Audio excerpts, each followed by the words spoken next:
remontez le temps et redécouvrez 25 traditions pascales que nous chérissions autrefois. Des cloches d'église au roulement des œufs, ces coutumes ont rendu Pâques magique, mais beaucoup ont discrètement disparu. Souvenons-nous-en ensemble. Chasses aux œufs de Pâques dans le jardin avec de vrais œufs.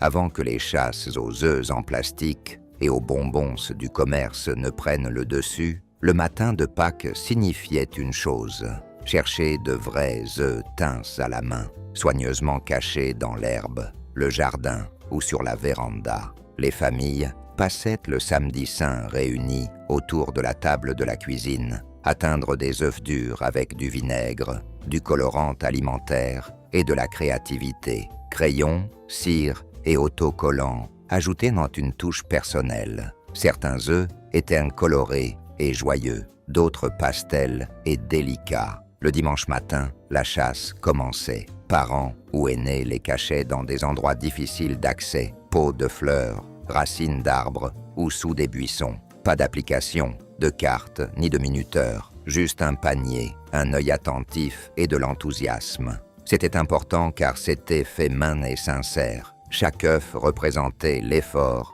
et l'amour. La joie ne venait pas des prix, mais de l'excitation de la découverte et des rires qui résonnaient dans le jardin. Finalement, la commodité et la sécurité ont poussé les familles à se tourner vers les œufs en plastique remplis de bonbons ou de pièces. Avez-vous teint des œufs et les avez-vous chassés en famille? Ou avez-vous transmis cette tradition? Faites-le nous savoir dans les commentaires. Décoration avec des œufs en cire et des coquillages peints à la main. Avant que les décorations en plastique et les œufs produits en série ne remplissent les paniers de Pâques, de nombreuses familles faisaient de la décoration des œufs un art. À l'aide de teintures naturelles, de techniques de réserve de cire et de pinceaux délicats, elles créaient de magnifiques souvenirs. Certaines cultures utilisaient de la cire d'abeille pour dessiner des motifs complexes avant de tremper les œufs dans la teinture. Une technique appelée pisanki dans la tradition ukrainienne. D'autres peignaient des scènes entières, des symboles religieux ou des motifs floraux sur de vraies coquilles d'œufs. C'était important car c'était un processus lent, intentionnel et transmis de génération en génération. Ces décorations n'étaient pas à jeter. Elles étaient conservées précieusement, exposées, voire offertes. Le processus exigeait soin et patience, impliquant souvent plusieurs membres de la famille. Avec la popularité des œufs en plastique et des décorations autocollantes, les œufs peints à la main se sont raréfiés. Fragiles et chronophages, ils ne correspondaient plus au rythme ni aux attentes modernes. Pourtant, dans certains foyers, la tradition perdure, notamment sous forme d'expression méditative ou artistique. Aujourd'hui, les œufs peints relèvent parfois davantage de l'artisanat que du rituel, mais ils restent un magnifique symbole du passé artisanal de Pâques. Les cloches de l'église sonnent le matin de Pâques. Pendant des siècles, la joyeuse sonnerie des cloches des églises annonçait l'arrivée du matin de Pâques. Après le profond silence méditatif de la Semaine Sainte, leur soudaine sonnerie emplissait villes et villages de sons et de célébrations. Dans de nombreuses traditions chrétiennes, les cloches restaient silencieuses du jeudi saint au samedi saint. Lorsqu'elles sonnaient à nouveau le dimanche de Pâques, c'était un symbole émouvant de résurrection et de victoire sur la mort. Les cloches ne se contentaient pas d'appeler au culte, elles proclamaient l'espoir, la vie et le renouveau à tous ceux qui étaient à portée de voix. Leur importance était de faire connaître le sens de Pâques dans la sphère publique. Même ceux qui n'assistaient pas aux offices prenaient le temps d'écouter. Les cloches étaient un son communautaire, joyeux et profondément ancré dans l'histoire. Aujourd'hui, de nombreuses églises utilisent des systèmes électroniques et les réglementations sur le bruit urbain ou la diminution des fidèles ont fait taire les clochers. Certaines sonnent encore, mais ce moment partagé a perdu de son importance. Mais avant de poursuivre, découvrons un festin oublié qui emplissait autrefois les tables de la joie printanière. Le dîner de l'agneau de Pâques. Avant que le jambon et le brunch ne deviennent monnaie courante, le repas de Pâques était souvent composé d'agneau rôti, un repas riche en symbolisme, en tradition et en saveurs incomparables. Ancré dans la Pâque juive et les premières célébrations chrétiennes, l'agneau symbolisait le sacrifice, la rédemption et le renouveau. Les familles le préparaient avec du romarin, de l'ail, de l'huile d'olive et des herbes aromatiques, laissant son parfum embaumer la maison. Servi avec des légumes de printemps, des pommes de terre et du pain frais, c'était plus qu'un festin. C'était une réflexion spirituelle sur la renaissance et la délivrance. Dans les zones rurales, rôtir l'agneau était un événement communautaire. Des quartiers entiers où des familles élargies se réunissaient pour un repas partagé, transformant Pâques en une journée de célébration de la foi et de la fraternité. C'était important, car cela associait la nourriture à une signification. Manger de l'agneau à Pâques n'était pas seulement un choix culinaire, c'était un clin d'œil sacré à la tradition. Au fil du temps, les changements alimentaires, la hausse des prix et la commodité ont fait évoluer les préférences vers le jambon, la dinde ou les plats végétariens. Pourtant, pour ceux qui s'en souviennent, l'odeur de l'agneau rôti rappelle instantanément la chaleur, l'unité et les profondes racines culturelles de Pâques. Porter une nouvelle tenue pour le dimanche de Pâques. Autrefois un moment fort des préparatifs de Pâques, l'achat ou la confection d'une nouvelle tenue était un rituel apprécié qui ajoutait de l'excitation et du formalisme à la fête. Les familles s'habillaient sur leurs plus beaux habits du dimanche, réservant souvent leurs plus beaux vêtements pour ce jour spécial. Les enfants portaient des robes pastel, des costumes miniatures et des chaussures fraîchement cirées. De nombreux parents prenaient fièrement des photos avant de se rendre à l'église ou de se réunir pour un déjeuner en famille. Dans certaines communautés, les tenues de Pâques sont devenues une exposition publique, presque un défilé de mode. Les trottoirs et les marches des églises se transformant en podiums de rubans, de bonnets et de nœuds papillons. C'était important, car cela symbolisait le renouveau spirituel et personnel. Porter une nouvelle tenue était plus qu'une question d'apparence. C'était célébrer la renaissance, un nouveau départ, et honorer le caractère salé de l'occasion. Avec le temps, une culture décontractée s'est installée. Les codes vestimentaires se sont assouplis et l'idée de tenue pour les occasions spéciales a peu à peu disparu. Pourtant, nombreux sont ceux qui se souviennent de l'excitation de présenter une nouvelle robe ou une nouvelle cravate la veille au soir. Un petit rituel qui donnait autrefois, au matin de Pâques, un caractère véritablement spécial. Le défilé des chapeaux de Pâques. Autrefois spectacle printanier, le défilé des chapeaux de Pâques transformait les rues des villes en un joyeux défilé de fleurs, de plumes et de créativité pastel, notamment pour les femmes et les jeunes filles. Porter un chapeau neuf ou décoré à la main était un élément précieux de la mode pascale. Certains étaient élaborés et théâtraux, d'autres tout simplement adorables. Dans de nombreuses villes, notamment aux États-Unis et dans certaines régions d'Europe, des défilés étaient organisés où les familles se promenaient et exhibaient leurs chapeaux après la messe. C'était important car cela encourageait la créativité et la communauté. C'était un moment rare où tradition et espièglerie se mêlaient, où chacun, quel que soit son âge, pouvait participer à une joyeuse coutume. Avec l'évolution des codes vestimentaires et la diminution du nombre de personnes assistant aux offices religieux en tenue de soirée, la tradition du chapeau s'est estompée. Aujourd'hui, on s'en souvient surtout à travers des photos d'époque ou lors d'événements nostalgiques. Mais la tradition suivante nous emmène dans la cuisine, où les œufs n'étaient pas seulement teints, ils étaient cuits au four pour en faire quelque chose de délicieux. Pain de Pâques aux œufs cachés.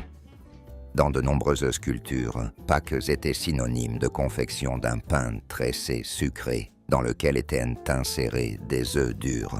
De la Mona de Pasqua espagnole au pane di Pasqua italien, ces pains étaient à la fois décoratifs et symboliques. Souvent offerts en cadeau aux enfants ou aux filleuls, Les œufs colorés représentaient la Renaissance, tandis que les formes circulaires ou tressées symbolisaient l'éternité. Certaines versions étaient garnies de sucre, de graines d'anis ou de zeste de citron, ce qui les rendait aussi savoureuses que riches de sens. Ce rituel était important car il liait la pâtisserie à la tradition spirituelle. Préparer le pain de Pâques était un acte d'amour, impliquant souvent toute la famille pour le pétrissage, la teinture et la cuisson.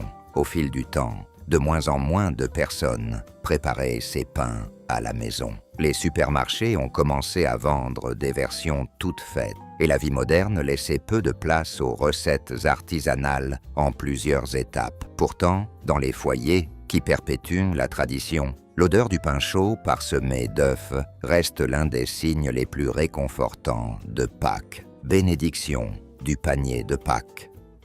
Dans les communautés d'Europe de l'Est et les foyers catholiques du monde entier, il était autrefois courant de préparer un panier de nourriture, jambon, pain, beurre, œufs et friandises, pour être béni par un prêtre le samedi saint.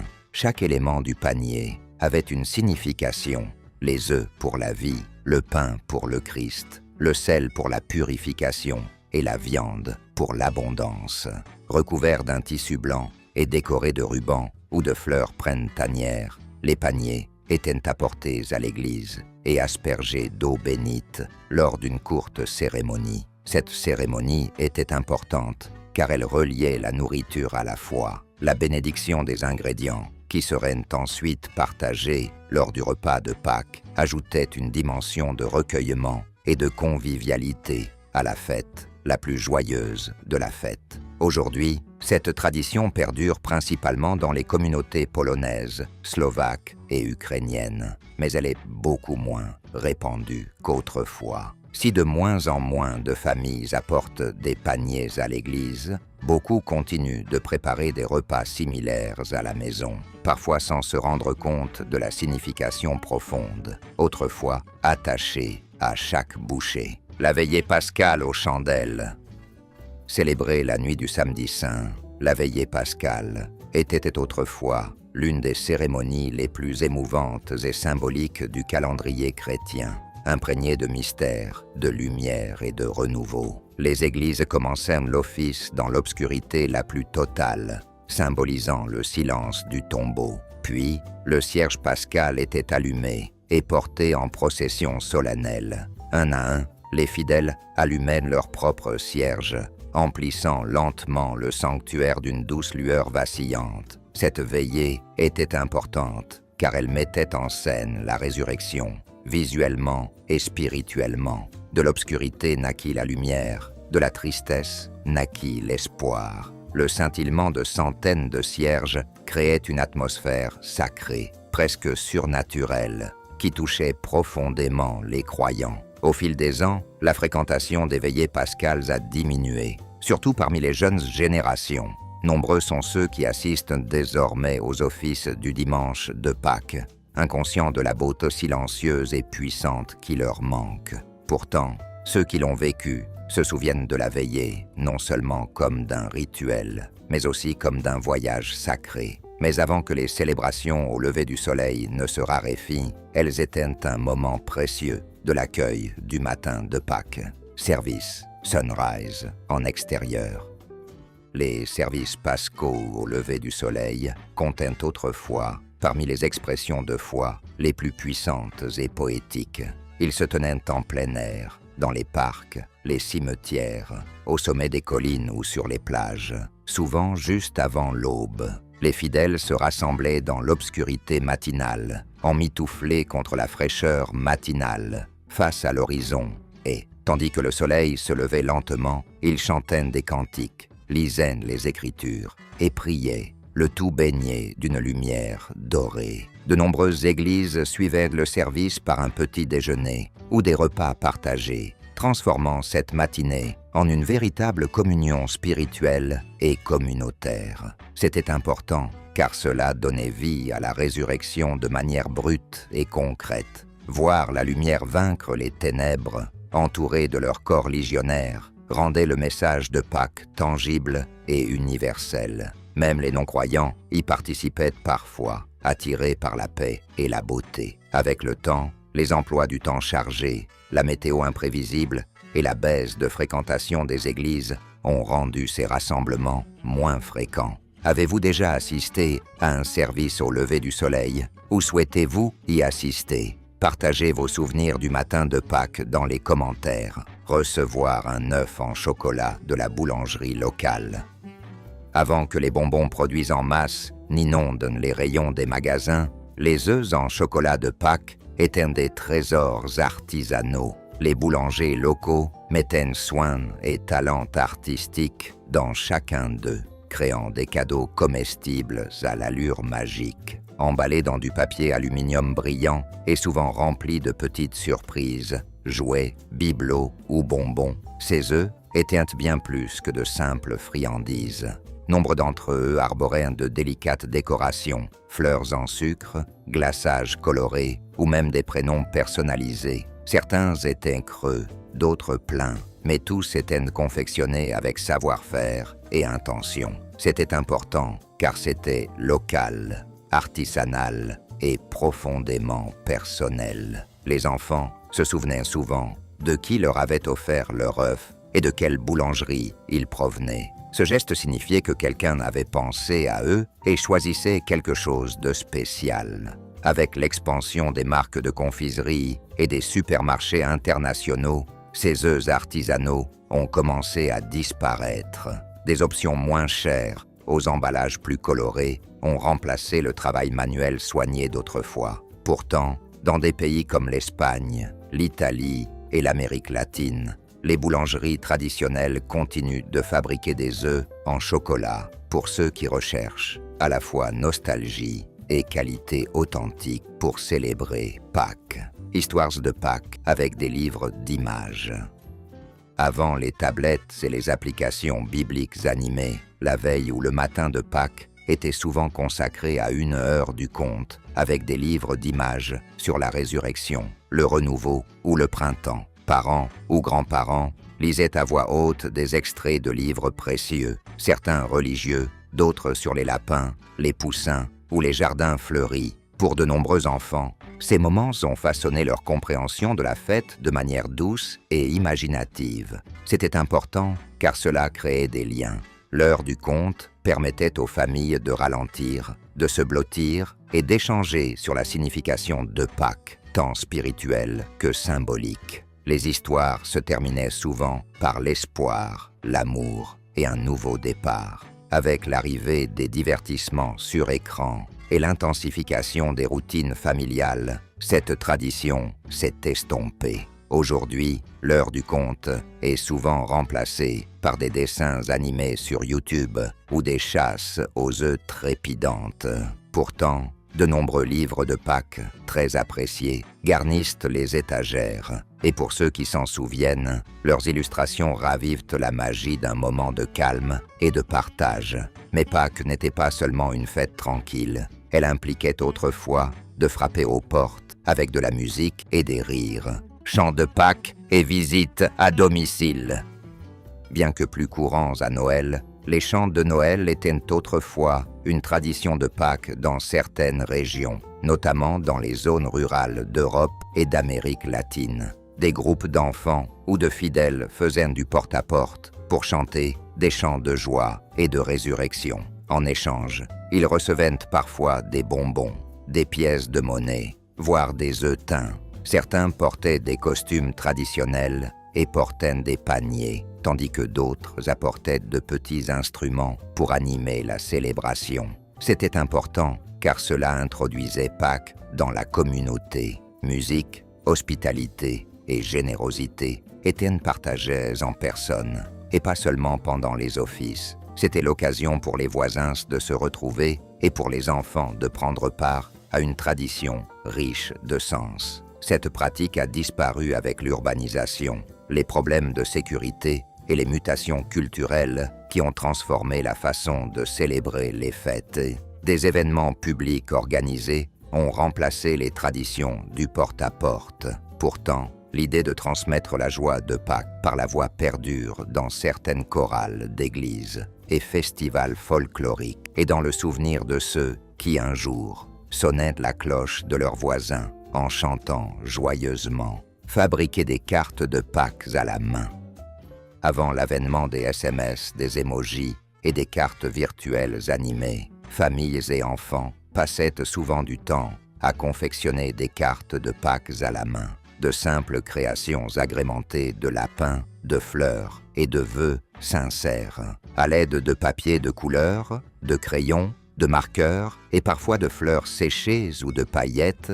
Les enfants réalisaient ces cartes à la maison ou en cours d'art. Les messages étaient doux et sincères. Joyeuse Pâques, Feliz Pascua, bénédiction printanière, ou encore de petits dessins de poussins éclos et de fleurs écloses. C'était important car cela ajoutait une touche personnelle à la fête. Ces gestes n'étaient pas rapides, ils demandaient un effort, créativité et réflexion. Offrir ou recevoir une carte était une expérience intime et chaleureuse, surtout lorsqu'elle était remise en main propre aux grands-parents, aux enseignants ou aux voisins. Avec la baisse du prix des cartes achetées en magasin et la généralisation des vœux numériques, les cartes de Pâques faites main ont commencé à disparaître. Pourtant, de nombreux parents, enseignants et artisans les remettent au goût du jour, utilisant cette tradition comme un moyen, sans écran, de créer des liens, d'exprimer sa créativité et de ralentir le rythme pendant les fêtes. Dans un monde de messages instantanés, l'amour manuscrit perdure encore plus longtemps. Promenade familiale l'après-midi de Pâques.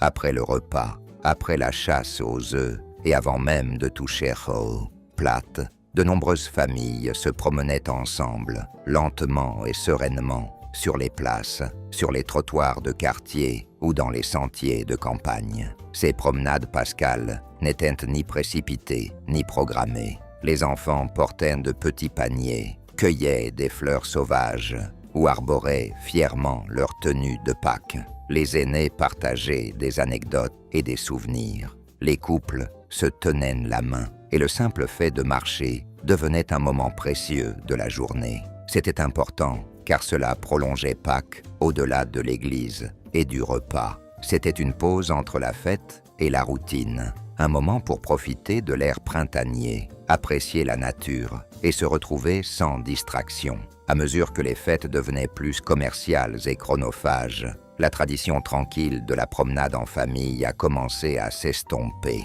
Les horaires de voyage, la technologie et les agendas chargés rendaient dans les longues promenades plus difficiles à justifier. Pourtant, ceux qui s'en souviennent en ont fait l'un des moments les plus paisibles de Pâques. Vous souvenez-vous d'une promenade en famille le dimanche de Pâques? Ou aimeriez-vous la refaire? Dites-le nous dans les commentaires. Offrir des graines d'herbe de Pâques en cadeau. Avant que les paniers remplis de bonbons ne dominent les cadeaux de Pâques, certaines familles offraient aux enfants de petits pots de graines d'herbe de blé ou de lentilles à planter pendant la Semaine Sainte. Les graines étaient généralement semées sur du coton humide ou de la terre, et le dimanche de Pâques, elles avaient donné naissance à une herbe d'un vert éclatant, symbole de vie nouvelle et de résurrection. Certaines familles les utilisaient même pour décorer leur table de Pâques ou confectionner de petits centres de table avec des œufs et des figurines. C'était important car il s'agissait de croissance et de patience. Les enfants observaient quelque chose de vivant prendre forme au rythme du message spirituel de Pâques. Cela reliait également la fête à la nature, renforçant les thèmes de la Renaissance et du printemps. Avec la généralisation de l'herbe en plastique et des décorations préfabriquées, cette tradition vivante s'est estompée. Nombre d'enfants associent désormais Pâques uniquement aux œufs et aux bonbons, et non aux semis et au symbolisme. Pourtant, quelques familles et classes perpétuent ce charmant rituel, permettant à une nouvelle génération de découvrir la magie tranquille de voir quelque chose pousser à partir de presque rien. Accrocher une couronne de Pâques à la porte. Bien qu'elles soient aujourd'hui davantage associées à Noël, les couronnes faisaient autrefois partie intégrante de la décoration de Pâques, notamment dans les foyers fiers de marquer chaque saison de ses propres symboles. Les couronnes de Pâques étaient plus légères, souvent confectionnées avec des rubans pastels, des œufs artificiels, des fleurs et de la verdure. Certaines étaient fabriquées à la main à partir de brindilles et de fleurs fraîches, tandis que d'autres étaient soigneusement emballées et réutilisées chaque printemps. Leur importance était telle qu'elle témoignait publiquement de la joie de cette période. Une couronne annonçait « Pâques est là », bien avant que l'on sonne à la porte ou que les invités n'arrivent pour le déjeuner du dimanche. Avec l'évolution des tendances déco et la priorité donnée aux fêtes de masse comme Halloween et Noël, les décorations de printemps et de Pâques ont disparu de nombreux foyers. Les commerçants s'en sont désintéressés et la tradition s'est discrètement estompée. Aujourd'hui, les couronnes de Pâques font un retour en douceur grâce aux amateurs d'artisanat et aux décorateurs amateurs. Pourtant, pour beaucoup, en voir une sur la porte du voisin évoque un sourire nostalgique et un souvenir de fêtes emplies de douceur et de beauté. Construire un arbre de Pâques à l'intérieur. Avant l'avènement des intérieurs minimalistes, certaines familles créaient des sapins de Pâques, de petites branches placées dans un vase et décorées de pins, de rubans ou d'oiseaux. Tradition populaire dans certaines régions d'Allemagne, de Scandinavie et d'Europe centrale. L'idée s'est répandue dans d'autres pays dans les années 70 et 80. Les enfants aidaient à suspendre les décorations et le sapin égayait les tables à manger ou les coins des couloirs. Son importance était de célébrer le printemps à l'intérieur. Le sapin était symbole de croissance, de beauté et de fête. Contrairement aux sapins de Noël, ils étaient plus simples, plus délicats et faciles à décorer pour les enfants. L'essor des décorations toutes faites et le déclin des rituels artisanaux ont rendu les sapins de Pâques moins courants. Ils étaient fragiles, éphémères et moins mis en avant dans les magasins. Pourtant, beaucoup s'en souviennent avec tendresse. La sélection rigoureuse des branches, les œufs en bois peint, la joie de créer quelque chose de saison et de sucré. Mais avant de conclure cette saison de la vie, faisons une pause pour un repas qui raconte une histoire à chaque tranche. Partagez un gâteau de résurrection ou un tomb roll. Dans ce certain foyer chrétien, le dessert de Pâques était plus qu'une simple douceur. Il était cette symbolique. Les familles préparaient des gâteaux ou des petits pains qui racontaient l'histoire de la résurrection sous une forme comestible. Une version, souvent appelée rouleau tombal, consistait à envelopper une guimauve de pâte à biscuits. En cuisant, la guimauve fondait, laissant un espace vide à l'intérieur, représentant le tombeau vide du matin de Pâques. D'autres familles préparaient des gâteaux en forme de croix ou d'agneau, utilisant des moules transmis de génération en génération. C'était important, car cela apportait la foi en cuisine. Ces desserts suscitaient des conversations avec les enfants sur le sens de la fête, tout en donnant plus de sens au repas. Avec la généralisation des plats préparés et des gâteaux de supermarché, ces recettes maison, inspirées par la foi, ont disparu. Rares sont ceux qui ont entendu parler des rouleaux tombales aujourd'hui. Pourtant, certaines familles et églises continuent de partager ces gourmandises symboliques, mêlant récits et pâtisseries pour un moment de douceur et de réflexion spirituelle qui perdure bien au-delà de la dernière bouchée. Lâcher des colombes ou des ballons après l'église. Dans certaines communautés, le dimanche de Pâques s'achevait par une magnifique et visible expression de résurrection, un lâcher de colombes, de papillons ou de ballons dans le ciel. Les groupes religieux ou les familles se réunissaient dehors après la messe, comptaient ensemble et regardaient leurs symboles d'espoir, de paix et de renouveau s'envoler dans les airs. Les colombes représentaient le Saint-Esprit et la paix. Les papillons étaient souvent perçus comme des symboles de transformation et de vie nouvelle. Les ballons, bien que plus ludiques que symboliques, apportaient de la joie aux enfants et ajoutaient de la couleur à la célébration. C'était important, car cela rendait le message de Pâques tangible. Voir quelque chose s'élever vers le ciel créait un moment d'émotion partagée qui rendait la foi tangible et mémorable, surtout pour les jeunes. Au fil du temps, les préoccupations environnementales, l'évolution des traditions et le coût ont conduit de nombreuses personnes à abandonner cette pratique. Les lâchers de ballons, en particulier, ont été déconseillés au profit d'alternatives écologiques. Votre église ou votre famille a-t-elle déjà lâché quelque chose dans les airs le dimanche de Pâques? Partagez vos souvenirs ou vos nouvelles idées dans les commentaires. Fabriquez votre propre panier de Pâques.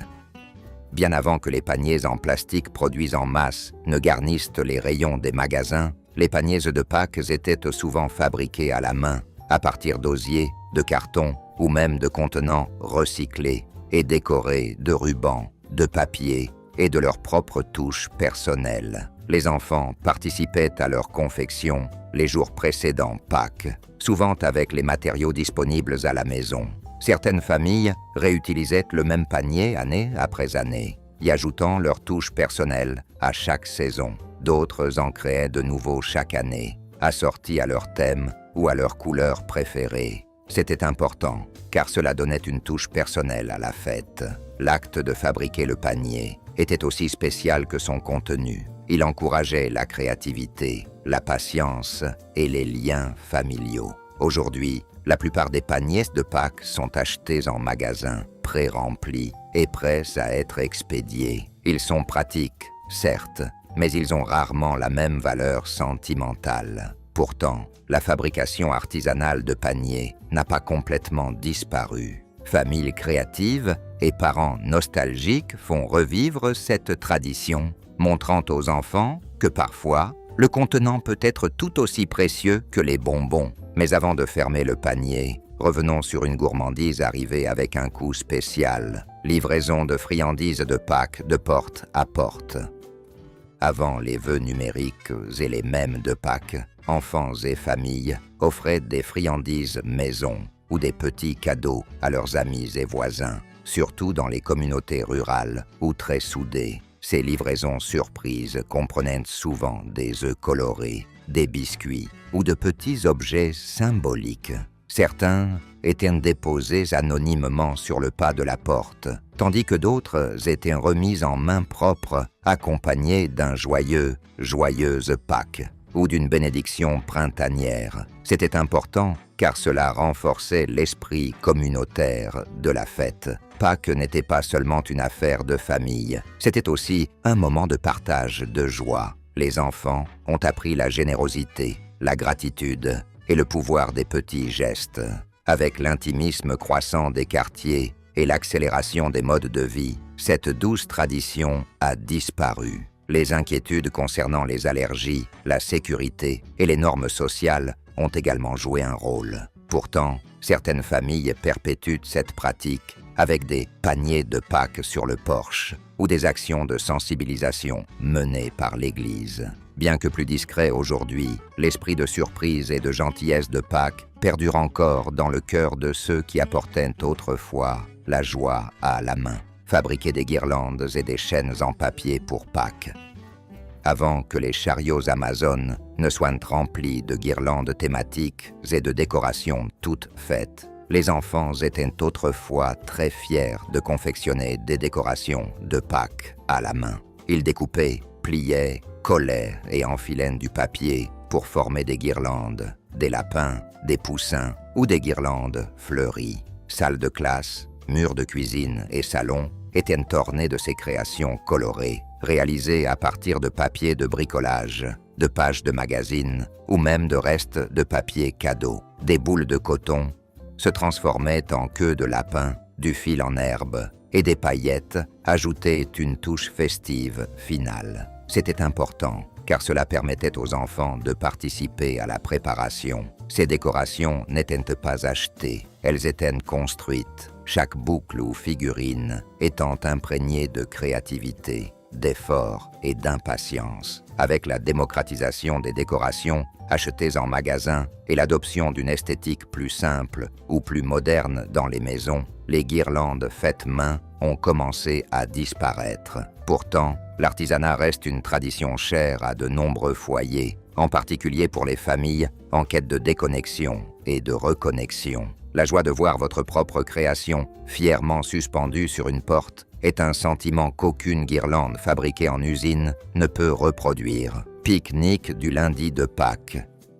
Dans de nombreux pays, Pâques ne se terminait pas le dimanche. Le lundi de Pâques était une fête à part entière, souvent marquée par des pique-niques au parc, des sorties à la campagne ou des repas en plein air. Les familles emportaient les restes de jambon, de pain, d'œufs mimosa et de douceur et se rendaient dans un champ ou à la plage. Les enfants couraient librement, tandis que les adultes se détendaient, jouaient à des jeux ou faisaient eux-mêmes la sieste au soleil. C'était important, car cela prolongeait la joie de Pâques dans la nature. Il s'agissait de ralentir, de profiter du printemps et d'être ensemble sans écran, sans structure ni stress. Dans des régions comme la Catalogne et certaines régions d'Italie, c'était encore plus important que le déjeuner dominical. Aujourd'hui, la plupart des gens reprenant le travail ou l'école le lundi, cette tradition a disparu, sauf dans les régions où il reste férié. Pourtant, pour ceux qui s'en souviennent, le lundi de Pâques n'était pas une pensée secondaire. C'était la façon idéale de clôturer la célébration. Et enfin, une tradition qui éclairait autrefois le chemin vers le matin de Pâques, littéralement, éclairer le chemin avec des lanternes de Pâques. Autrefois, certaines communautés, notamment en Europe centrale et en Amérique latine, célébraient le matin de Pâques par des processions aux lampions ou des marches aux chandelles, commençant souvent dans l'obscurité et se terminant au lever du soleil. Les enfants portaient des lanternes ou des bougies artisanales dans les rues ou les allées des églises, symbolisant la victoire de la lumière sur les ténèbres. C'était un moment calme, empreint de recueillement et profondément symbolique de résurrection et de renouveau. C'était important car cela incarnait physiquement le cheminement spirituel de Pâques. Marcher lentement, lanterne à la main, était plus qu'un rituel. C'était une expérience partagée de foi, d'anticipation et de transformation. Avec le déclin de la fréquentation des églises et l'augmentation du rythme de vie urbain, ces douces traditions matinales ont disparu. Les lanternes ont été remplacées par des alarmes et des appareils électroniques. Pourtant, dans certaines zones rurales et lors de retraites religieuses, la tradition perdure et ceux qui l'ont vécue se souviennent de la douce lueur de dizaines de lumières âmes vacillantes saluant l'aube. Votre communauté a-t-elle déjà organisé une marche de Pâques ou une procession aux chandelles? Souhaitez-vous la voir revenir? Dites-le nous dans les commentaires. J'espère que vous avez apprécié ce voyage à travers les traditions pascales oubliées, lesquelles vous manquent le plus. Partagez vos histoires et ravivez la joie d'antan avec nous. À bientôt.